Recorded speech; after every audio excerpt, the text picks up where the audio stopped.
I want to start with number 10 and Chevron. The global energy company is under scrutiny by the EPA after local officials determined that the company bypassed pollution controls at a California refinery. A prosecutor said it appeared that the EPA is seeking criminal charges which could lead to employee arrests and further fines. Dom? Yeah, number 9, Betty, is Microsoft, the maker of the Xbox video game console, being challenged by the likes of AT&T, Verizon, and Time Warner Cable in a push for cloud gaming services, which could sap demand for those more traditional gaming type consoles. Watch those shares. Josh.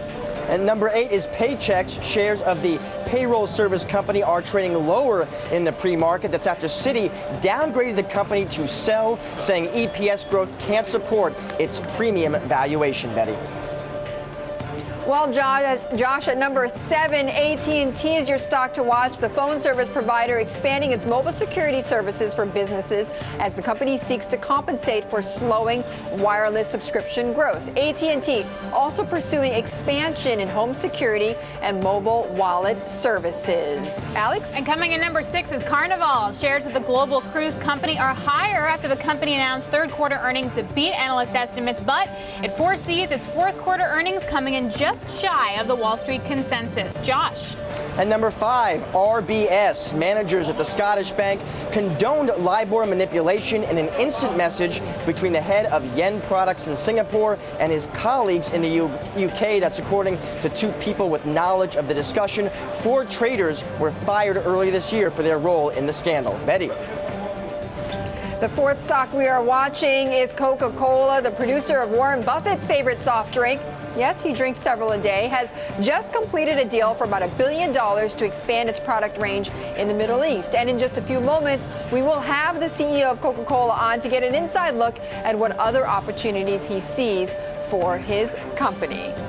And number 3, Betty, is Sony. The Japanese electronics maker's credit rating has been cut by S&P for the second time this year. That's after the company announced 4 straight annual losses and cut its profit forecast by about a third in the last month here. Sony has been struggling against slowing demand and a stronger currency, the yen. Alix. And coming in number 2 is Amazon. The online retailer has announced a partnership with NASDAQ to provide U.S. brokers with cloud storage of financial data. Now, this partnership is expected to bolster Amazon's $800 million in sales from cloud services and reduce costs for brokerages. Betty. And there goes the opening bell and your number 1 stock, which is Staples. The office supply store has announced that it will be closing 60 stores and restructuring its international operations. The company looking to save $250 million annually after posting sales declines in the last 2 quarters.